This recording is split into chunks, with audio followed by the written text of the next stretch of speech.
ಯಾರು ಮುಗಿಸ್ತಾ ಇದ್ದೀರಿ? ಇವತ್ತೆಲ್ಲ 2 ವರ್ಷ ಇರ್ತಾರೆ ಕಾರ್ಯಕರ್ತರು, ನೆಕ್ಸ್ಟ್ ಇಯರ್ ಯಾರು ಇರ್ತಾರೆ? ಹಂಗೆ ಮಾಡ್ತಾ ಇಲ್ಲ. ನೀವಿದ್ದಾಗ ಕಾಂಗ್ರೆಸ್ನವ್ರು ಮಾಡ್ತೀರಿ, ಇವ್ರು ಇದ್ದಾಗ ಇದನ್ನೇ ಮಾಡ್ಕೊಂಡು ಬಂದಿರೋದು. ಅದೇ ಸುಳ್ಳ? ನೀವು ಮಾಡ್ತೀವಿ ಅಂತ ಹೇಳ್ತಿರಲ್ಲ, ಅದಕ್ಕೆ ಯೋಚನೆ ಮಾಡಿ ಇದನ್ನ ತೀರ್ಮಾನ ತಗೊಳ್ಳಿ. ಬಾಲಕೃಷ್ಣ ಸಭಾಧ್ಯಕ್ಷರೇ, ಈಗ ಹೇಳಿದ ಪಾಯಿಂಟ್ ಬೇಡ, ಬೇರೆ ವಿಚಾರ ಇದೆ, ದಯಮಾಡಿ ನಾನು ಹೇಳಿದ ಮತ್ತೆ ದಯಮಾಡಿ ಈಗ ಲಾ ಮಿನಿಸ್ಟರ್ ಒಮ್ಮೆಲ್ಲ ಚರ್ಚೆ ಆಗಿದೆ, ತಿದ್ದುಪಡಿಗೆ ಬಂದಿದೆ, ಆ ತಿದ್ದುಪಡಿಗೆ ಸಂಬಂಧಪಟ್ಟ ವಿಚಾರ ಹೇಳಿ. ಆಯ್ತು, ಎಚ್ ಕೆ ಪಾಟೀಲ್ ಸಾಹೇಬರು ಸಹಕಾರಿ ಸಂಘಗಳ ಒಂದು ವಿಧೇಯಕವನ್ನು ಮಂಡನೆ ಮಾಡಿದ್ದಾರೆ. ಈಗಾಗಲೇ ಜ್ಞಾನೇಂದ್ರ ಸಾಹೇಬರು GTD ಅವರು ಕೂಡ ವಿಸ್ತೃತವಾಗಿ ಚರ್ಚೆ ಮಾಡಿದ್ದಾರೆ. ನಾನು ಹೆಚ್ಚು ತುಂಬಾ ಕೂಡ ಮಾತಾಡ್ಲಿಕ್ಕೆ ಹೋಗಲ್ಲ. ಇದು ನಾವು ಪ್ರಜಾಪ್ರಭುತ್ವ ವ್ಯವಸ್ಥೆ ಆದಿನಲ್ಲಿ ಮೊದಲಿಂದ ಸಹಕಾರಿ ಕ್ಷೇತ್ರ ನಡ್ಕೊಂಡು ಬಂದಿದೆ, ಮುಖ್ಯವಾಗಿ ಮಾನ್ಯ ಸಭಾಧ್ಯಕ್ಷ. ಈಗಾಗಲೇ ಕಳೆದ ಸಲ ಮಾನ್ಯ ಸಿದ್ದರಾಮಯ್ಯನವರು ಈ ರಾಜ್ಯದ ಮುಖ್ಯಮಂತ್ರಿಗಳಾಗಿದ್ದಂಥ ಸಂದರ್ಭದಲ್ಲಿ ಸಾಮಾಜಿಕ ನ್ಯಾಯದ ಅಡಿನಲ್ಲಿ ಆ ಸಮಿತಿನಲ್ಲಿ ಪರಿಶಿಷ್ಟ ವರ್ಗ, ಪರಿಶಿಷ್ಟ ಜಾತಿ, 2A ಗ್ರೂಪು, ಹಾಗೆ ಮಹಿಳಾ ಮೀಸಲಾತಿಗೆ ಅವಕಾಶ ಮೊದಲಿನ ಸಂದರ್ಭದಲ್ಲಿ ಅವಕಾಶವನ್ನು ಮಾಡಿಕೊಟ್ಟಿದ್ದಾರೆ. ಇವಾಗ ಪುನಃ ಈಗಲೂ ಇದೆ. ಈಗೆಲ್ಲ ಪ್ರಾಥಮಿಕ ಕೃಷಿ ಉತ್ಪತ್ತಿನ ಸಹಕಾರ ಸಂಘಗಳಾಗಿರ್ಬೋದು, ಅದೇ ಹಾಲು ಉತ್ಪಾದಕ ಸಹಕಾರ ಸಂಘಗಳಾಗಿರ್ಬೋದು ನಡ್ಕೊಂಡು ಪ್ರತೀತಿ ಬಂದಿದೆ. ಯಾಕೆಂದರೆ ಇವತ್ತು ಇನ್ನು ಹೆಚ್ಚುವರಿಯಾಗಿ 4 ಜನರನ್ನ ಸಾಮಾಜಿಕ ನ್ಯಾಯದ ಅಡಿನಲ್ಲಿ ನಾಮನಿರ್ದೇಶನ ಮಾಡಬೇಕು ಅಂತ ಮಾನ್ಯ ಎಚ್ ಕೆ ಪಾಟೀಲ್ ಸಾಹೇಬರು ಈ ಒಂದು ಕಾಯ್ದೆನ ಮಂಡನೆಯನ್ನು ಮಾಡಿದ್ದಾರೆ. ಮಾನ್ಯ ಸಭಾಧ್ಯಕ್ಷರೇ, ಈ ಒಂದು ಸಂದರ್ಭದಲ್ಲಿ ಹೇಳ್ತಕ್ಕಂಥದ್ದಿಷ್ಟೇ, ಏನಾದರೂ ಅವ್ರು ಹೆಚ್ಚುವರಿಯಾಗಿ ಅವ್ರಿಗೆ ಸ್ಥಾನಗಳ ಅವಶ್ಯಕತೆ ಇದ್ದರೆ ಚುನಾಯಿತ ರೀತಿಯಲ್ಲೇ ಅವರು ಆಯ್ಕೆ ಆಗ್ತಕ್ಕಂಥದ್ದಕ್ಕೆ ಅದನ್ನು ಸೇರ್ಪಡೆಗೊಳಿಸಲಿ. ನಮ್ದು ಯಾವುದೇ ರೀತಿಯಾದಂಥ ಅಬ್ಜೆಕ್ಷನ್ಸ್ ಇಲ್ಲ ಮಾನ್ಯ ಸಭಾಧ್ಯಕ್ಷರೇ. ಒಂದು ಈಗ ಮಾನ್ಯ ಎಚ್ ಕೆ ಪಾಟೀಲ್ ಸಾಹೇಬರು ಅವರು ಸಹಕಾರಿ ಚಳುವಳಿ ಮೂಲಕ ಬಂದಿರತಕ್ಕಂಥವ್ರು, ಬಹುಶಃ ಅವ್ರ ಮನಸ್ಸಿನಲ್ಲಿ ಇದು ಮಾಡಬೇಕು ಅಂತ ಇದೆಯೋ ಮಾಡಬಾರ್ದು ಅನ್ನೋ ಭಾವನೆ ಇದೆಯೋ, ಯಾವ ಒತ್ತಡದಿಂದ ಈ ಒಂದು ವಿಧೇಯಕವನ್ನು ಮಂಡನೆ ಮಾಡಿದಾರೋ ನಮಗೂ ಕೂಡ ಗೊತ್ತಿಲ್ಲ ಅನ್ನೋದು ನನ್ನ ಅಭಿಪ್ರಾಯ ಮಾನ್ಯ ಸಭಾಧ್ಯಕ್ಷರೇ. ಈಗ ವೈದ್ಯನಾಥನ್ ವರದಿ ಬಗ್ಗೆನೂ GTD ಅವರು ಕೂಡ ಮಾತಾಡಿದರು. ಅದು ಒಳ್ಳೆಯ ಇದು, ಏಕೆಂದರೆ ಪ್ಯಾಕ್ಸ್ ಮತ್ತು ಬ್ಯಾಂಕ್ಗಳ ನಡುವೆ ಇದ್ದಂಥ ಗ್ಯಾಪನ್ನು ತುಂಬತಕ್ಕಂಥದ್ದಕ್ಕೆ ಕೇಂದ್ರ ಸರ್ಕಾರ ಅವತ್ತು ವಿಶೇಷವಾಗಿ ಮನಮೋಹನ್ ಸಿಂಗ್ ಅವರು ಇದ್ದಂಥ ದಿನಗಳಲ್ಲಿ ಗ್ಯಾಪ್ ಹಣವನ್ನು ವೈದ್ಯನಾಥನ್ ವರದಿ ಮೂಲಕ ಅವಕಾಶ ಕೊಟ್ಟರು. ಅದನ್ನು ನಾವು ವಿರೋಧ ಮಾಡಲ್ಲ, ಅದು ಖಂಡಿತ ಸ್ವಾಗತವನ್ನ ಮಾಡ್ತೇವೆ ಮಾನ್ಯ ಸಭಾ. ದಯಮಾಡಿ ಸಭಾಧ್ಯಕ್ಷರೇ, ಅವ್ರಿಗೆ ಯಾವುದೇ ಒಂದು ಚುನಾಯಿತವಾಗಿ ರೈಟ್ಸನ್ನು ಕೊಟ್ಟಿಲ್ಲ, ಅವ್ರಿಗೆ ಸಾಮಾಜಿಕ ನ್ಯಾಯದ ಅಡಿನಲ್ಲಿ ಸದಸ್ಯತ್ವವನ್ನು ಕೊಡ್ತೀವಿ ಅಂತ ಹೇಳಿದ್ದಾರೆ. ಯಾಕೆಂದ್ರೆ ಈಗಾಗಲೇ ನಮ್ಮ ತಂಗಡಿ ಸರ್ ಕೂಡ ಮಾತಾಡಿದರು, ಈಗಾಗಲೇ ಸಾಮಾಜಿಕ ನ್ಯಾಯದ ಅಡಿನಲ್ಲಿ ಅವಕಾಶವನ್ನು ಕಲ್ಪಿಸ್ಕೊಟ್ಟಿದ್ದಾರೆ. ನಾವು ಯಾವುದೇ ಒಂದು ಜನಾಂಗದ ವಿರುದ್ಧವಾಗಲ್ಲ, ಅದು ಸಾಮಾಜಿಕವಾಗಿ ಎಲ್ರಿಗೂ ನ್ಯಾಯದ ಅಡಿನಲ್ಲಿ ಅವಕಾಶ ಆಗಬೇಕು. ಆದರೆ ಇವತ್ತೆಲ್ಲ ಫೈನಾನ್ಸ್ ಇನ್ಸ್ಟಿಟ್ಯೂಷನ್ಸ್ಗಳೆಲ್ಲ ಇದ್ದಾವೆ, ಇದರಲ್ಲಿ ಏನಾಗುತ್ತೆ, ನಾವು ಯಾವುದೇ ರೈಟ್ಸ್ ಕೊಡದಲೆ ಕೇವಲ ನಾಮನಿರ್ದೇಶನವನ್ನು ಮಾಡ್ತಕ್ಕಂಥದ್ದು ಅಷ್ಟು ಸೂಕ್ತವಲ್ಲ ಮಾನ್ಯ ಸಭಾಧ್ಯಕ್ಷೆ. ಒಂದು ನಿಮಿಷ ದಯಮಾಡಿ, ಇವತ್ತು ಅಧ್ಯಕ್ಷ ಮತ್ತು ಉಪಾಧ್ಯಕ್ಷ ಸ್ಥಾನಕ್ಕೆ ಮೀಸಲಾತಿ ತರ್ತೀವಿ ಅಂತ ಹೇಳಿದೆ. ನಾವು ನಮ್ಮ ವ್ಯಾಪ್ತಿನಲ್ಲಿ ಸಾಮಾಜಿಕ ನ್ಯಾಯದಂಡಿನಲ್ಲಿ ಪರಿಶಿಷ್ಟ ಸಮಾಜ ಇರ್ಬೋದು, ಪರಿಶಿಷ್ಟ ವರ್ಗ ಇರ್ಬೋದು, 2A ಮೀಸಲಾತಿ ಇರ್ತಕ್ಕಂಥವ್ರಿಗೂ ಕೂಡ ಅಧ್ಯಕ್ಷ ಉಪಾಧ್ಯಕ್ಷ ಸ್ಥಾನಗಳನ್ನು ಅವಕಾಶವನ್ನು ಕಲ್ಪಿಸಿದ್ದೇವೆ. ಇವತ್ತು ಯಾಕೆಂದರೆ ನೇರವಾಗಿ ರಿಸರ್ವೇಷನ್ ಇಟ್ಟಿದ್ರೆ ಅದು ಪ್ರಜಾಪ್ರಭುತ್ವಕ್ಕೆ ವ್ಯವಸ್ಥೆಗೆ ಒಂದು ವಿರೋಧಿ ವ್ಯವಸ್ಥೆ ಅಂತ ನಾನು ಈ ಸಂದರ್ಭದಲ್ಲಿ ನಾನು ಎಚ್ ಕೆ ಪಾಟೀಲ್ ಸಾಹೇಬ್ರಿಗೆ ಹೇಳಲಿಕ್ಕೆ ವಿಶೇಷವಾಗಿ ನಾನು ಬಯಸ್ತಾ ಇದ್ದೀನಿ ಮಾನ್ಯ ಸಭಾಧ್ಯಕ್ಷೆ. ಈಗ ಯಾಕೆಂದರೆ ಇದು ಕಾಂಗ್ರೆಸ್ ಪಕ್ಷ, BJP ಪಕ್ಷ, JDS ಪಕ್ಷದ ಪ್ರಶ್ನೆ ಅಲ್ಲ. ಎಲ್ಲ ಒಂದು ಪಕ್ಷದ ಪ್ರತಿನಿಧಿಗಳಾಗಿ ಆ ವ್ಯಾಪ್ತಿನಲ್ಲಿ ಸಹಕಾರಿ ಕ್ಷೇತ್ರವನ್ನು ಪ್ರತಿನಿಧಿಸಿರ್ತಕ್ಕಂಥವ್ರು ತುಂಬ ಇದ್ದಾರೆ. ಈಗ ಸೌದಿ ಸರ್ ಅವ್ರ ಹಿಂದೆ ಸಹಕಾರಿ ಸಚಿವರಾಗಿ ಕೆಲಸ ಮಾಡಿದ್ದಾರೆ.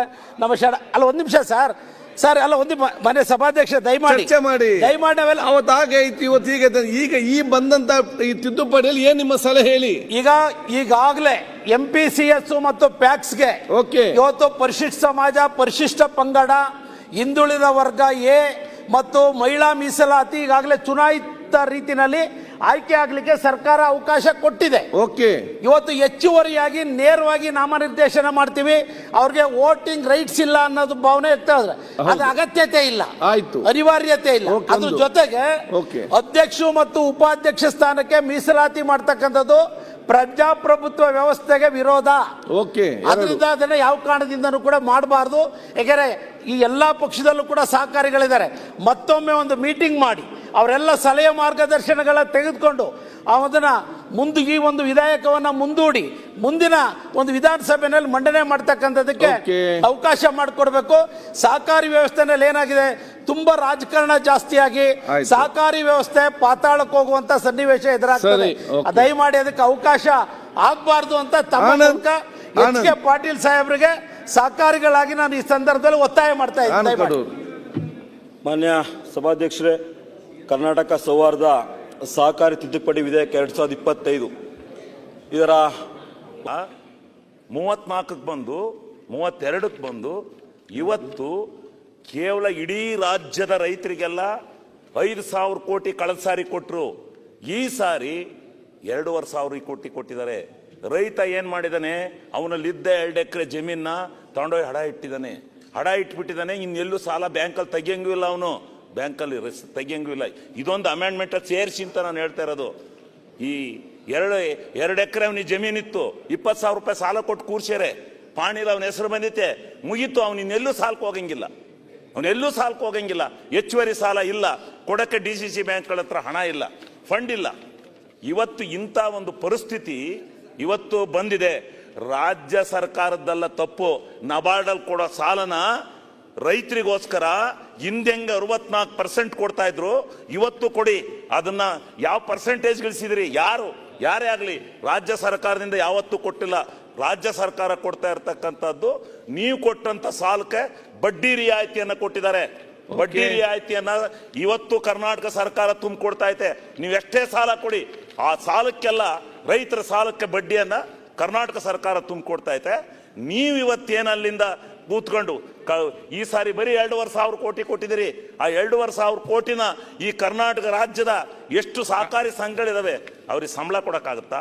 ಅಷ್ಟು 2,500 ಕೋಟಿನಲ್ಲಿ ಯಾರು ಇದು ಅಲ್ಲ. ಇದನ್ನ ನಾನು ಎಚ್ ಕೆ ಪಾಟೀಲ್ ಹತ್ರ ಮನವಿ ಮಾಡ್ಕೊಳ್ತಕ್ಕಂಥದ್ದು, ನಾಮಿನೇಷನ್ ತರೋದು, ಅಧ್ಯಕ್ಷರಿ ಮೀಸಲಾತಿ ತರೋದು ತಗೊಬನ್ನಿ, ನಾನು ಅದರ ಬಗ್ಗೆ ಇಲ್ಲ. ನಮ್ದು ಸಾಮಾಜಿಕ ನ್ಯಾಯ ಮಾಡಿ.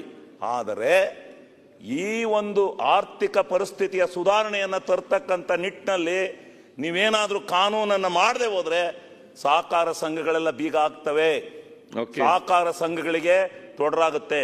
ನೀವು ಕೇಂದ್ರ ಸರ್ಕಾರದ ನಬಾರ್ಡ್ ಸಾಲನೇ ನಂಬ್ಕೊಂಡಿರ್ತೀರೋ, ಇಲ್ಲ ರಾಜ್ಯ ಸರ್ಕಾರದಿಂದ ಏನಾದರೂ ಬದಲಿ ವ್ಯವಸ್ಥೆಯನ್ನ ಮಾಡಿ ಸಹಕಾರಿ ಸಂಘಗಳಿಗೆ 20,000 ಕೊಟ್ಟರು. ಇವತ್ತಿನ ಇದರಲ್ಲಿ 20,000 ಕೊಟ್ಟವನ ಜಮೀನ ಆಧಾರ ಮಾಡಿಕೊಂಡು ಅವನು ಇನ್ಯಾವ ಬ್ಯಾಂಕಿಗೆ ಹೋಗದಂಗೆ ಮಾಡಿದಿರಲ್ಲ. ಇಂದಿನಿಂದ ಎಲ್ಲ ಸರ್ಕಾರಗಳು ಸೇರಿ, ಇದೊಂದು ಸರ್ಕಾರ ಈ ಸರ್ಕಾರ ಅಂತಲ್ಲ, ಈ ಪದ್ಧತಿ ಹೋಗಿ ರೈತ ಕಣ್ಣೀರ್ ಹಾಕಿಂತ ತಿರುಗ್ತಾ ಇದ್ದಾನೆ, ಪಾಣಿ ಹಿಡ್ಕೊಂಡು ಕಣ್ಣೀರ್ ಹಾಕಿಂತ ತಿರುಗ್ತಾ ಇದ್ದಾನೆ. ಅದನ್ನ ಮಾಡ್ಕೊಡ್ಬೇಕು ಸ್ವಾಮಿ ಎಚ್ ಕೆ ಪಾಟೀಲ್ರೆ. ಇದು ನಾನು ವಾಸ್ತವಾಂಶ, ಗ್ರಾಮೀಣ ಪ್ರದೇಶದ ರೈತರ ಹಳವನ್ನ ಅವ್ರು ಬಂದು ನಮ್ಮ ಹತ್ರ ಹಳಿಕೊಳ್ಳೋದು. ಎಲ್ಲ ನನ್ನ ಮಗಳು ಮದುವೆ ಫಿಕ್ಸ್ ಐತೆ, 1-2 ಎಕರೆ ಐತೆ, ಯಾರಿಗಾರ ಬರಿಯೋಣ ಅಂದ್ರೆ ಈ DCC ಬ್ಯಾಂಕ್ ಆಧಾರ ಮಾಡಿದೀವಿ, ಏನ್ ಮಾಡೋಣ, ಈ ಸೊಸೈಟಿಗೆ ಆಧಾರ ಮಾಡಿದೀವಿ, ಏನ್ ಮಾಡೋಣ ಅಂತ ಕೇಳ್ತಾರೆ. ಇದು ನ್ಯಾಯನ? ಅವ್ರನ್ನ ಒಂದ್ಸಾರಿ ಬಿಡುಗಡೆ ಮಾಡಿ, ಬಿಡುಗಡೆ ಮಾಡ್ಕೊಡಿ. ಒಂದು ಕಾನೂನು ತಲ್ಲಿ. ನೀವು ಯಾವ ಕೇಂದ್ರ ಸರ್ಕಾರದಿಂದ ಒಳ್ಳೇದು ಹೇಳ್ತಾವ್ರೆ ಎಚ್ ಕೆ ಪಾಟೀಲ್ ಸಾಹೇಬ್ರೆ. 2.5% ರೀಫೈನಾನ್ಸ್ ಇರೋದ್ರಲ್ಲಿ 4% ಬಡ್ಡಿನ ರಾಜ್ಯ ಸರ್ಕಾರ ತುಂಬಿಕೊಟ್ರೆ ಅಪೆಕ್ಸ್ ಬ್ಯಾಂಕ್ಗಿಂತ ಹೆಚ್ಚಿನ ಡ್ರಾಯಲ್ ತಗೊಂಡು ಕೊಡ್ತಕ್ಕಂಥದ್ದು ಚರ್ಚೆ ಮಾಡಿ ಮಾಡಬೇಕು. ಇಲ್ಲ ಅಂದ್ರೆ ಕರ್ನಾಟಕದ ರಾಜ್ಯದ ರೈತರ ಶಾಪ ಅಲ್ಲಿ ನಬಾರ್ಡ್ ಸಾಲನ ಯಾಕೆ ಕೊಡಬಾರ್ದು? ಬೇರೆ ಪಾಯಿಂಟ್ ಹೇಳಿ. ಇವ್ರ ಸಹಾಯಧನ ಏನ್ ಕೊಡ್ತಾ ಇಲ್ಲ, ನಬಾರ್ಡ್ ಸಾಲ ಕೊಡಬೇಕು. ನಬಾರ್ಡ್ ಸಾಲನ ಕೊಡದೇ ಇದ್ರೆ ಈ ರೈತರ ಶಾಪ ಬರುತ್ತೆ. ಈ ಅಮೆಂಡ್ಮೆಂಟ್ ಅಲ್ಲಿ ಸೇರಿಸಿ ಅಂತೇಳಿ ನಾನು ವಿನಂತಿ ಮಾಡ್ಕೊತೀನಿ. ಸನ್ಮಾನ್ಯ ಅಧ್ಯಕ್ಷರೇ, ಎಚ್ ಕೆ ಪಾಟೀಲ್ ರವರು ತಂದಿರ್ತಕ್ಕಂಥ ಅದನ್ನು ಬೆಂಬಲಿಸಿ ಮಾತಾಡ್ತೇನೆ. ನಾವೀಗಾಗಲೇ ಸೌದಿಯವರ ನೇತೃತ್ವದಲ್ಲಿ ಒಂದು ಸಮಿತಿಯನ್ನು ನೇಮಕ ಮಾಡಿದ್ವಿ. ಆ ಸಮಿತಿಯ ವರದಿಯನ್ನು ಸಹ ನಾವು ಕೊಟ್ಟಿದ್ವಿ. ಅದರಲ್ಲಿ ಈಗ ನಮ್ಮ ಭಾಳಷ್ಟು ಜನ ಸಹಕಾರಿಗಳು ಇದ್ರ ಬಗ್ಗೆ ಚರ್ಚೆ ಮಾಡಿದ್ದಾರೆ. ನಮ್ಮದು ಅದಕ್ಕೇನು ವಿರೋಧ ಇಲ್ಲ. ನಾವು ಸಾಮಾಜಿಕ ನ್ಯಾಯ ಕೊಡ್ತಕ್ಕಂಥವ್ರು, ಅದಕ್ಕೆ ನಾವೇನು ವಿರೋಧ ಮಾಡಲಿಕ್ಕೆ ಹೋಗೋದಿಲ್ಲ. ನಾನು ಹೇಳ್ತಕ್ಕಂಥದ್ದು ಇದರಲ್ಲಿ ಕೆಲವು ನ್ಯೂನತೆಗಳೇನಾರು ಇದ್ದರೆ ಇವ್ರು ಸಲಹೆ ಕೊಟ್ಟರೆ ಅದನ್ನು ಗಣನೆಗೆ ತಗೊಂಡು ಪುನಃ ಒಂದು ನಾನು ಸೌದಿಯವರು ಮಾತನಾಡಿ ಹೇಳ್ತಾರೆ ಅದ್ರ ಬಗ್ಗೆ ಏನೇನು ಮಾಡಿದ್ದೀವಿ ಅನ್ನೋದ್ರ ಬಗ್ಗೆ. ಅದನ್ನು ಸನ್ಮಾನ್ಯ ಸಚಿವರು ಅದ್ರ ಬಗ್ಗೆ ಗಮನ ಹರಿಸಿ ಸೂಕ್ತವಾದಂಥ ಒಂದು ತೀರ್ಮಾನ ತಗೊಳ್ಳಿಕ್ಕೆ ಅವಕಾಶ ಮಾಡಿಕೊಟ್ರೆ ಈ ಸಹಕಾರ ಕ್ಷೇತ್ರ ಉಳಿತದೆ. ನನಗೆ ತಿಳಿಸ್ಬಿಟ್ಟಿಗೆ ನಾನು 40 ವರ್ಷಗಳಿಂದ ಈ ಕ್ಷೇತ್ರದಲ್ಲಿ ಕೆಲಸ ಮಾಡ್ತಾ ಇದ್ದೀನಿ. ಎರಡೂ ಕ್ಷೇತ್ರದಲ್ಲೂ ಮಾಡಿದ್ದೇನೆ. ಆದರೆ DCC ಬ್ಯಾಂಕಲ್ಲೂ ಕೆಲಸ ಮಾಡಿದ್ದೇನೆ, ದೀರ್ಘಾವಧಿ ಮತ್ತು ಅಲ್ಪಾವಧಿ ಸಾಲ ಕೊಡ್ತಕ್ಕಂಥ ಸಂಸ್ಥೆನಲ್ಲಿ. ಅದಕ್ಕೆ ಸಹಕಾರಿ ಸಂಸ್ಥೆ ಉಳಿದ್ರೆ ಮಾತ್ರ ರೈತನ ಏಳಿಗೆ ಆಗ್ತದೆ. ಅದಕ್ಕೋಸ್ಕರ ಭಾಳ ಗಂಭೀರವಾಗಿ ನಾವೆಲ್ಲ ಚಿಂತನೆ ಮಾಡಿ ಇದ್ರ ಬಗ್ಗೆ ಸೂಕ್ತವಾದಂಥ ಒಂದು ತೀರ್ಮಾನ ತಗೋಬೇಕು ಅಂತ ನನ್ನ ಅಭಿಪ್ರಾಯ. ಹರೀಶ್ ಗೌಡ್ರು.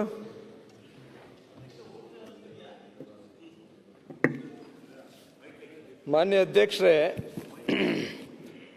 ಕರ್ನಾಟಕ ಸಹಕಾರ ಸಂಘಗಳ ತಿದ್ದುಪಡಿ ವಿಧೇಯಕ 2024 ಬಂದಿತ್ತು. ಪುನಃ ಇದಕ್ಕೆ ಹಲವಾರು ತಿದ್ದುಪಡಿ ಮಾಡಿ ಪುನಃ ಇದನ್ನ ತಂದಿದ್ದಾರೆ ಇವತ್ತು ಸದನದಲ್ಲಿ. ಮಾನ್ಯ ಅಧ್ಯಕ್ಷ, ಇದರಲ್ಲಿ ಪ್ರಕರಣ 2ರ ತಿದ್ದುಪಡಿ ಅಂತಿದೆ. ಪ್ರಕರಣ 2ರ ತಿದ್ದುಪಡಿಯಲ್ಲಿ ನೆರವು ಪಡೆದ ಸಂಘದಲ್ಲಿ ಮುಂದೆ ಇದಕ್ಕಿಂತ ಹಿಂದೆ ಏನಿತ್ತು, ಸರ್ಕಾರದಿಂದ ಶೇರ್ ತಗೊಂಡಿದ್ರೆ, ಸರ್ಕಾರದಿಂದ ಸಾಲ ತೆಗೆದುಕೊಂಡಿದ್ರೆ ಮಾತ್ರ ನೆರವು ಪಡೆದ ಸಂಘ ಅಂತ ಹೇಳ್ತಿದ್ರು. ಇವತ್ತು ನೆರವು ಪಡೆದ ಸಂಘ ಅಂತ ಹೇಳಿದ್ರೆ ಬಹುಶಃ ಡೆಫಿನೇಷನ್ ಕೊಡ್ತಕ್ಕಂಥ ಅವಶ್ಯಕತೆ ಏನಿರಲಿಲ್ಲ. ನಮ್ಮ ರಾಜ್ಯದಲ್ಲಿ ಇರ್ತಕ್ಕಂಥ ಎಷ್ಟು ಸಹಕಾರಿ ಸಂಘಗಳಿದಾವೆ ಅದನ್ನೆಲ್ಲವನ್ನೂ ಸಹ ನೆರವು ಪಡೆದ ಸಂಘ ಅಂತ ಡಿಕ್ಲೇರ್ ಮಾಡ್ಬೋದು. ಆ ಥರ ಡೆಫಿನೇಷನ್ ಇಲ್ಲಿ ಕೊಟ್ಟಿದ್ದಾರೆ ಅಧ್ಯಕ್ಷರೇ. ಆದ್ರಿಂದ ನೆರವು ಪಡೆದ ಸಂಘದಲ್ಲಿ ರಾಜ್ಯದ ನೋಂದಾಯಿತ ಎಲ್ಲ ಸಹಕಾರ ಸಂಘಗಳನ್ನು ನೆರವು ಪಡೆದ ಸಂಘ ಅಂತ ಡಿಕ್ಲೇರ್ ಮಾಡಿದ್ರೆ ಒಳ್ಳೆಯದು. ಆ ಥರ ಇದೆ. ಜೊತೆಗೆ ಇಲ್ಲೇನು ಮಾಡಿದ್ದಾರೆ ಅಧ್ಯಕ್ಷರೇ, ಈ ರಿಸರ್ವೇಷನ್ಗೆ ನಮ್ದು ಯಾರ್ದು ವಿರೋಧ ಇಲ್ಲ. ನಾವು ಸಂಪೂರ್ಣವಾಗಿ ರಿಸರ್ವೇಷನ್ಗೆ ನಮ್ಮ ಸ್ವಾಗತ ಇದೆ. ಇವತ್ತೇನಾಗಿದೆ, ಪ್ರಕರಣ 21ರ ತಿದ್ದುಪಡಿಯನ್ನು ತಂದಿದ್ದಾರೆ. ಏನು ಹೇಳ್ತಾರೆ, ಮೂಲ ಅಧಿನಿಯಮದ 21ನೇ ಪ್ರಕರಣದ 3ನೇ ಉಪಪ್ರಕರಣದಲ್ಲಿನ ವಿವರಣೆಗೂ ಮೊದಲು ಈ ಮುಂದಿನದನ್ನು ಸೇರಿಸ್ತಕ್ಕದ್ದು ಎಂದರೆ, ಈ ಅಧಿನಿಯಮ ಅಥವಾ ಅದರಡಿ ರಚಿಸಿದ ಉಪವಿಧಿಗಳಲ್ಲಿ ಏನೇ ಒಳಗೊಂಡಿದ್ದರೂ ಮಾಧ್ಯಮಿಕ ಸಹಕಾರ ಸಂಘ, ಫೆಡರಲ್ ಸಹಕಾರ ಸಂಘ ಮತ್ತು ಅಪೆಕ್ಸ್ ಸಹಕಾರ ಸಂಘಗಳ ಮಂಡಳಿಯ ಚುನಾವಣೆಯಲ್ಲಿ ಮೀಸಲಾತಿ ಸ್ಥಾನಗಳಿಗೆ ಮಾನ್ಯ ಸಚಿವರು ನಾನು ಕೇಳಕ್ಕೆ ಬಯಸ್ತೇನೆ ಮಾನ್ಯ ಅಧ್ಯಕ್ಷರೇ, ಫೆಡರಲ್ ಸಹಕಾರ ಸಂಘ, ಅಪೆಕ್ಸ್ ಸಹಕಾರ ಸಂಘಗಳಲ್ಲಿ ರೆಪ್ರೆಸೆಂಟೇಷನ್ ಇರ್ತಕ್ಕಂಥದ್ದು ಸಂಘಗಳಿಗೆ. ಅಲ್ಲಿ ಇಂಡಿವಿಜುವಲ್ಲು ಯಾವುದೇ ವ್ಯಕ್ತಿಗಳಿಗಾಗಲಿ ಸದಸ್ಯರಿಗಾಗಲಿ ಅಲ್ಲಿ ರೆಪ್ರೆಸೆಂಟೇಷನ್ ಇಲ್ಲ. ಮೊದಲು ಮೀಸಲಾತಿಯನ್ನ ಕಲ್ಪಿಸ್ತೀವಿ ಅಂತ ಹೇಳ್ತಾ ಇದ್ದಾರೆ. ದಯಮಾಡಿ ಇವತ್ತು ಅದನ್ನು ಹೇಳಿಕೆಯಾಗಿ ಉಳಿಬಾರ್ದು. ಮೀಸಲಾತಿ ಕಲ್ಪಿಸ್ಕೊಡ್ತೀವಿ ಅಂದ್ರೆ ಯಾವ ರೀತಿ ಮೀಸಲಾತಿ ಕಲ್ಪಿಸ್ಕೊಡ್ತೀವಿ ಅಂತಕ್ಕಂಥ ತಿಳಿಸೇ ಇಲ್ಲ ಅಧ್ಯಕ್ಷರಲ್ಲಿ. ಮೀಸಲಾತಿ ಸ್ಥಾನಗಳಿಗೆ ಯಾರು ಬೇಕಾದ್ರೂ ಮತ ಯಾವುದೇ ವರ್ಗದ ನಿವಾಸ ತಮ್ಮ ಮತಗಳನ್ನು ಚಲಾಯಿಸಲು ಇರತಕ್ಕಿತ್ತು ಅಂದ್ರೆ ಯಾವ ರೀತಿ ರಿಸರ್ವೇಷನ್ನ ಫೆಡರಲ್ ಸಹಕಾರ ಸಂಘಗಳಿಗೆ, ಅಪೆಕ್ಸ್ ಸಹಕಾರ ಸಂಘಗಳಿಗೆ ಯಾವ ರೀತಿ ರಿಸರ್ವೇಷನ್ ತರ್ತೀನಿ ಅಂತಕ್ಕಂಥದ್ದನ್ನ ಹೇಳಬೇಕು ಅಧ್ಯಕ್ಷರೇ. ಜೊತೆಗೆ ಇವತ್ತು ಏನು 28A ತಿದ್ದುಪಡಿ ಮಾಡ್ತಾ ಇದ್ದಾರೆ. 28A ತಿದ್ದುಪಡಿಲಿ ಕಳೆದ ಬಾರಿ 3 ಸದಸ್ಯರ ನಾಮನಿರ್ದೇಶನ ಮಾಡ್ತಕ್ಕಂಥದ್ದು, ಅವ್ರಿಗೆ ವೋಟಿಂಗ್ ರೈಟ್ಸ್ನ ಕೊಡ್ತಕ್ಕಂಥದ್ದು ಮಾಡಿದರು. ಈ ಬಾರಿ ಅದನ್ನು ತೆಗೆದು ಪ್ರಕರಣ 28A ತಿದ್ದುಪಡಿ ಮಾಡಿದ್ದಾರೆ. ಅದರಲ್ಲಿ 2 ಇಟ್ಕೊಂಡಿದ್ದಾರೆ. ಒಂದು, ನೆರವು ಪಡೆದ ಸಹಕಾರ ಸಂಘದ ಸಂದರ್ಭದಲ್ಲಿ ಸರ್ಕಾರದ ನಾಮನಿರ್ದೇಶನ 28A ಪ್ರಕರಣದ 4B ಉಪಪ್ರಕರಣದಲ್ಲಿ ನಿರ್ದಿಷ್ಟಪಡಿಸಿದಂತೆ ಎಂದು ಹೇಳ್ತಾರೆ.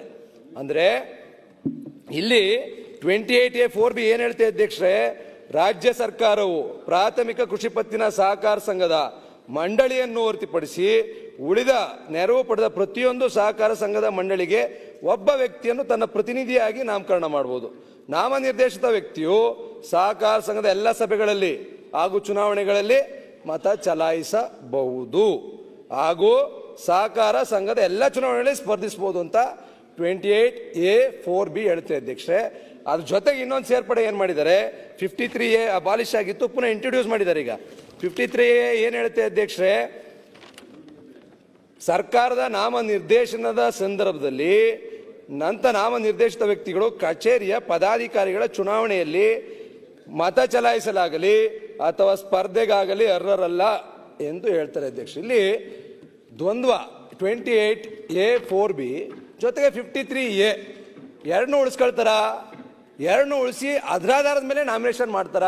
ಮಾನ್ಯ ಸಚಿವರು ಇದಕ್ಕೆ ಉತ್ತರವನ್ನ ಕೊಡಬೇಕು, ಸ್ಪಷ್ಟೀಕರಣವನ್ನ. ಎರಡನ್ನೂ ಉಳಿಸೋದಾದ್ರೆ 4 ಜನ ನಾಮಿನೇಷನ್ ಆಯ್ತು, 3 ಜನ ಅಲ್ಲ, 4 ಜನ ನಾಮಿನೇಷನ್ ಆಯ್ತು ಅಧ್ಯಕ್ಷರೇ.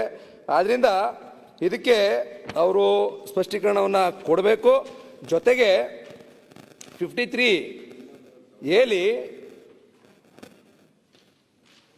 ಅದಾದ್ಮೇಲೆ ಪುನಃ ಉಪಪ್ರಕರಣ 3ರಲ್ಲಿ ಪ್ರತಿ ಸಹಕಾರ ಸಂಘದ ಸಮಿತಿಯಲ್ಲಿ ಎಂಬ ಪದಗಳಿಗೆ ಬದಲಾಗಿ ಪ್ರತಿ ಪ್ರಾಥಮಿಕ, ಮಾಧ್ಯಮಿಕ, ಫೆಡರಲ್ ಮತ್ತು ಅಪೆಕ್ಸ್ ಸಹಕಾರ ಸಂಘದ ಸಮಿತಿಯಲ್ಲಿ ಎಂದು ಸೇರಿಸಿದ್ದಾರೆ ಅಧ್ಯಕ್ಷರೇ. ಈಗ ಪ್ರಸ್ತುತ ಉಪಪ್ರಕರಣ 3 ಏನ್ ಹೇಳುತ್ತೆ, ಪ್ರತಿ ಸಹಕಾರ ಸಂಘದಲ್ಲಿ ಪರಿಶಿಷ್ಟ ಜಾತಿಗೆ 1, ಪರಿಶಿಷ್ಟ ಪಂಗಡಕ್ಕೆ 1 ಸ್ಥಾನ, ಮಹಿಳೆಯರಿಗೆ 2 ಸ್ಥಾನ, ಹಿಂದುಳಿದ ವರ್ಗದವರಿಗೆ 2 ಸ್ಥಾನ ಚುನಾವಣೆ ಮೂಲಕ ಭರ್ತಿ ಮಾಡುದು ಅಂತ ಹೇಳ್ತಾರೆ. ಫೆಡರಲ್ ಮತ್ತು ಅಪೆಕ್ಸ್ ಸಹಕಾರ ಸಂಘದ ಸಮಿತಿಯಲ್ಲಿ ಮತ್ತೊಮ್ಮೆ ನಾನು ಕೇಳ್ತಕ್ಕಂಥದ್ದು, ಯಾವ ರೀತಿಯಲ್ಲಿ ಮೀಸಲಾತಿಯನ್ನ ಕಲ್ಪಿಸ್ಕೊಡ್ತೀರಿ ಅಂತಕ್ಕಂಥ ಪ್ರಶ್ನೆ ಮತ್ತೊಮ್ಮೆ ನಾನು ಮಾನ್ಯ ಸಚಿವರಿಗೆ ಕೇಳಕ್ ಬಯಸ್ತೀನಿ ಅಧ್ಯಕ್ಷರೇ. ಜೊತೆಗೆ ಇನ್ನೇನು ಒಂದು 29H ಪದಾಧಿಕಾರಿಯ ವಿರುದ್ಧ ಅವಿಶ್ವಾಸ ಸೂಚಿಸುವುದು, ಉಪಪ್ರಕರಣ 1ರಲ್ಲಿನ ಚುನಾಯಿತ ಎಂಬ ಪದವನ್ನು ಬಿಟ್ಟು ಬಿಡತಕ್ಕದ್ದು, ಚುನಾಯಿತ ಎಂಬ ಪದವನ್ನು ಬಿಟ್ಟು ಬಿಡ್ತಕ್ಕದ್ದು. ಅವಿಶ್ವಾಸ ಗೊತ್ತೋಳಿ ನಿರ್ಣಯವನ್ನ ಮಂಡಿಸಬೇಕು ಅಂದ್ರೆ ಚುನಾಯಿತ ಪ್ರತಿನಿಧಿಗಳು ಮಾಡ್ಬೇಕು ಅದನ್ನ. ಈಗ ಅವಿಶ್ವಾಸ ಗೊತ್ತೋಳಿ ಮಂಡನೆ ಮಾಡ್ಬೇಕಾದ್ರೆ ಸರ್ಕಾರದಿಂದ ಅಧಿಕಾರಿಗಳಿರ್ತಾರೆ, ಸರ್ಕಾರದಿಂದ ನಾಮನಿರ್ದೇಶನದವ್ರು ಇರ್ತಾರೆ, ಅವರೆಲ್ಲರೂ ಸೇರಿ ಅವಿಶ್ವಾಸ ಗೊತ್ತೋಳಿ ಮಂಡನೆ ಮಾಡದಾದ್ರೆ ಸಹಕಾರ ಸಂಸ್ಥೆಯ ಸ್ವಾಯತ್ತತೆ ಯಾವುದೇ ಕಾರಣಕ್ಕೂ ಉಳಿಯೋ ಪ್ರಶ್ನೆನೇ ಇಲ್ಲ. ನಾವೆಲ್ಲರೂ ಸಹ ಸಹಕಾರಿ ಸಂಸ್ಥೆಗಳು ಈಗಾಗಲೇ ಚರ್ಚೆ ನಡೀತು. ಇವತ್ತು ಶಿವಲಿಂಗೇಗೌಡರು ಹೇಳಿದ್ರು ನಬಾರ್ಡ್ನಿಂದ 64% ಬರ್ತಾ ಇತ್ತು, 34% ಇವತ್ತು ಬರ್ತಾ ಇದೆ ಅಂತ. ನಾನು ರಾಜ್ಯ ಸರ್ಕಾರದಲ್ಲಿ ಅವರು ಹೇಳಿದ್ರು, ಅದಕ್ಕೆ ನಾನು ಸಹ ಬೆಂಬಲವನ್ನು ಕೊಡ್ತೀನಿ. ರಾಜ್ಯ ಸರ್ಕಾರದಲ್ಲಿ ಇವತ್ತು 56,000 ಕೋಟಿಯಷ್ಟು ಗ್ಯಾರಂಟಿ ಯೋಜನೆಗಳಿಗೆ ಕೊಡ್ತಾ ಇದ್ದೀರಿ, ವಿರೋಧ ಇಲ್ಲ. ಇವತ್ತು ನಮ್ಮ ರೈತರಿಗೆ ಸಾಲವನ್ನು ಕೊಡ್ತಾ ಇರ್ತಕ್ಕಂಥದ್ದು ಇದು. ನಾವು ನಮ್ಮ ರೈತರಿಗೆ ಇವತ್ತು ರಾಜ್ಯ ಸರ್ಕಾರ ಬರ್ಸ್ಕೊಡ್ಬೋದು. ಇವತ್ತು 5,500 ಕೋಟಿ ಬರ್ತಿತ್ತು ನಬಾರ್ಡಿಂದ, ಇವತ್ತು 3,000 ಕೋಟಿಗೆ ಇಳಿದಿದೆ. ದಯಮಾಡಿ 2,500 ಕೋಟಿಯಷ್ಟು ಹಣವನ್ನ ರಾಜ್ಯ ಸರ್ಕಾರ ನಮ್ಮ ರೈತರಿಗೆ ಸಾಲವನ್ನ ಕೊಡ್ತಕ್ಕಂಥದ್ದನ್ನ ಮಾಡಬೇಕು. ಜೊತೆಗೆ ಸಹಕಾರ ಸಂಘಗಳಲ್ಲಿ ಬಹುಶಃ ಇವತ್ತು ಏನ್ ಹೇಳ್ತಾರೆ,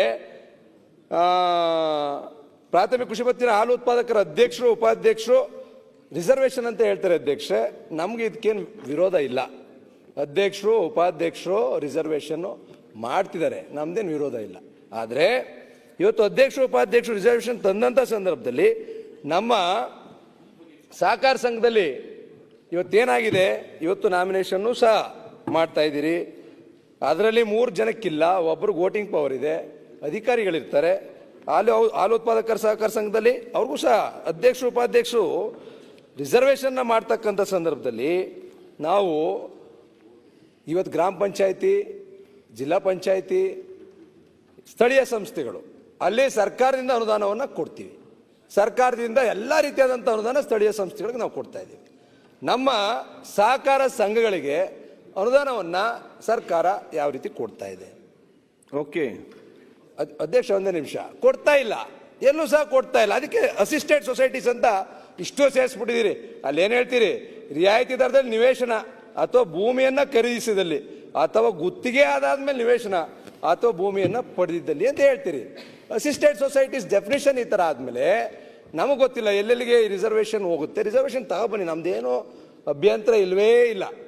ಆದರೆ ಇದೆಲ್ಲವನ್ನ ಅಸಿಸ್ಟೆಡ್ ಸೊಸೈಟೀಸ್ಗೆ ಸೇರಿಸಿ ಅಲ್ಲಿ ರಿಸರ್ವೇಶನ್ ತಂದಂಥ ಸಂದರ್ಭದಲ್ಲಿ ಯಾವುದೇ ಅನುದಾನ ಇಲ್ಲದೇ ಇರ್ತಕ್ಕಂಥ ಸಂದರ್ಭದಲ್ಲಿ ಈಗ ಚುನಾಯಿತ ಪ್ರತಿನಿಧಿಗಳು ಬಂದಿರ್ತಾರೆ, ಅವರು ಅಧ್ಯಕ್ಷರು, ಉಪಾಧ್ಯಕ್ಷರು ಎಲ್ಲ ರಿಸರ್ವೇಶನ್ ಇದೆ, ತಗೊಬನ್ನಿ. ಅದನ್ನ ಯಾವ ರೀತಿ ಇಂಪ್ಲಿಮೆಂಟ್ ಮಾಡ್ತೀರಿ ಅಂತಕ್ಕಂಥದ್ದು ಬಹಳ ಮುಖ್ಯ. ಸ್ವಾಯತ್ತತೆ, ಸ್ವಾಯತ್ತತೆ, ಸ್ವಾಯತ್ತತೆ. ನಮ್ಮ ಸಹಕಾರ ಸಂಘಗಳಿಗೆ ನಾವು ಯಾವತ್ತೂ ಬಯಸ್ತಕ್ಕಂಥದ್ದು ಸ್ವಾಯತ್ತತೆ.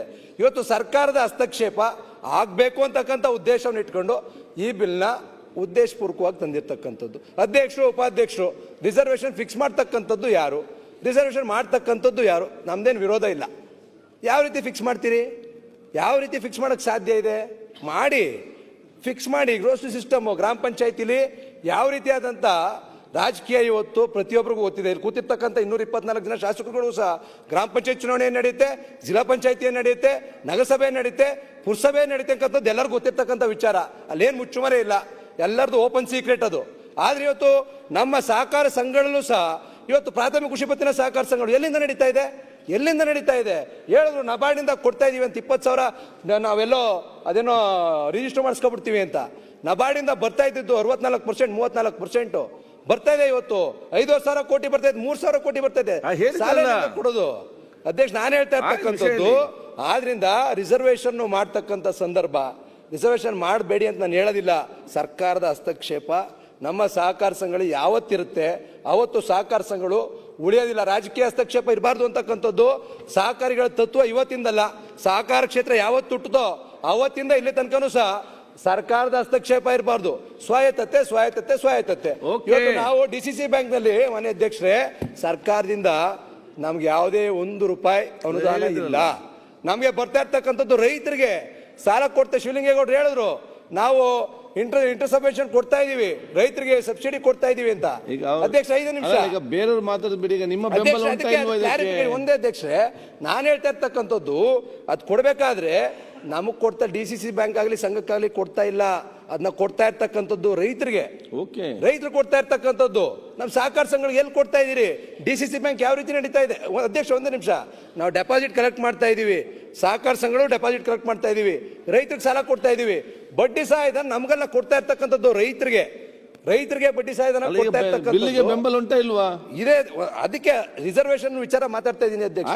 ಮಾತಾಡಿದ್ರಲ್ಲ ವಿಷಯ. ಅಲ್ಲಲ್ಲ ಸ್ವಾಯತ್ತತೆ ನಾನು ಹೇಳ್ತಾ ಇರ್ತಕ್ಕಂಥದ್ದು ಮಾಡಿ ಅದಕ್ಕೊಂದು ನಿಯಮ ರೂಪಿಸಿ ಸರ್ಕಾರದ ಹಸ್ತಕ್ಷೇಪ ಇರಬಾರ್ದು ಅಂತಕ್ಕಂಥದ್ದು, ರಾಜಕೀಯ ಹಸ್ತಕ್ಷೇಪ ಇರಬಾರ್ದು ಅಂತಕ್ಕಂಥದ್ದು ನನ್ನ ಮನವಿ. ಜೊತೆಗೆ ಅಧ್ಯಕ್ಷರೇ ಇನ್ನೊಂದು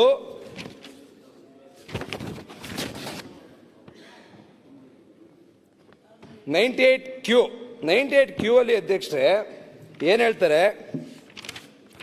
ಮೂಲ ಅಧಿನಿಯಮದ 98Q ಪ್ರಕರಣದ 1ನೇ ಉಪಪ್ರಕರಣದಲ್ಲಿ ರದ್ದುಗೊಳಿಸಿದ ದಿನಾಂಕದಿಂದ 2 ತಿಂಗಳೊಳಗಾಗಿ ಎಂಬ ಪದಗಳ ಬದಲಾಗಿ ಆಡಳಿತಾಧಿಕಾರಿಯ ಪದಾವಧಿಯ ಮುಕ್ತಾಯಕ್ಕೆ ಮೊದಲು ಎಂಬ ಪದಗಳನ್ನ ಪ್ರಯೋಗಿಸ್ತಕ್ಕದ್ದು ಅಂತ ಹೇಳ್ತಾರೆ ಅಧ್ಯಕ್ಷರೇ.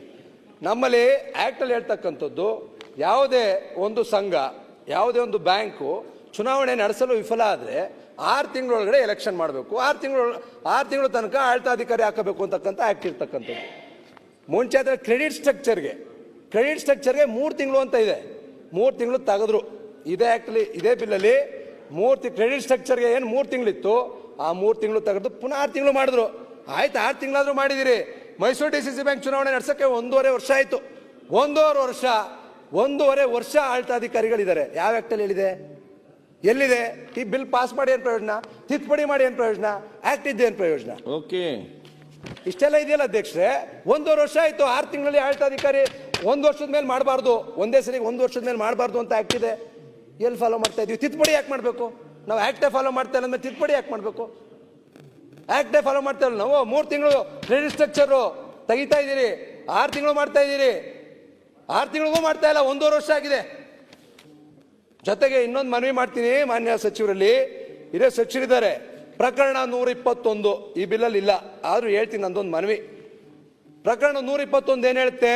ಸಹಕಾರ ಸಂಘಗಳ ಅಧಿನಿಯಮ 1959ರ ಉಪಬಂಧಗಳ ಯಾವುದೇ ಉಪಬಂಧಗಳಿಗೆ ಯಾವುದೇ ಸಂಘಗಳಿಗೆ ವಿನಾಯಿತಿ ನೀಡಬಹುದು, ಸರ್ಕಾರಕ್ಕೆ ಅಧಿಕಾರ ಇದೆ. ತಿದ್ದುಪಡಿನೇ ಬೇಡ,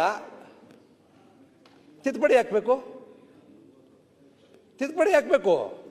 ಯಾವುದೇ ಉಪಬಂಧಗಳಿಗೆ ಈ ಅಧಿನಿಯಮದ ಯಾವುದೇ ಉಪ ನಿಬಂಧನೆಗಳಿಗೆ ಯಾವುದೇ ಬೆಲೆ ಇಲ್ಲ. ಸರ್ಕಾರ ಯಾವುದೇ ಸಂದರ್ಭದಲ್ಲಿ ಅದಕ್ಕೆ ರಿಯಾಯಿತಿ ವಿನಾಯಿತಿ ಕೊಡ್ಬೋದು ಅಂದ್ರೆ ಆಕ್ಟ್ ಹಾಕ್ಬೇಕು, ತಿದ್ದುಪಡಿ ಹಾಕ್ಬೇಕು.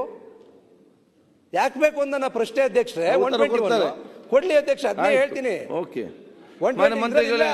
ಇದ್ರಲ್ಲಿಲ್ಲ ನನ್ನ ತಿದ್ದುಪಡಿ ಮಾಡ್ತಾ. ಹೆಚ್ಚಿನ ವಿಡಿಯೋಗಳಿಗೆ ಪ್ರತಿಧ್ವನಿ ಯೂಟ್ಯೂಬ್ ಚಾನೆಲ್ ಸಬ್ಸ್ಕ್ರೈಬ್ ಮಾಡಿ, ಬೆಲ್ ಐಕಾನ್ ಕ್ಲಿಕ್ ಮಾಡಿ.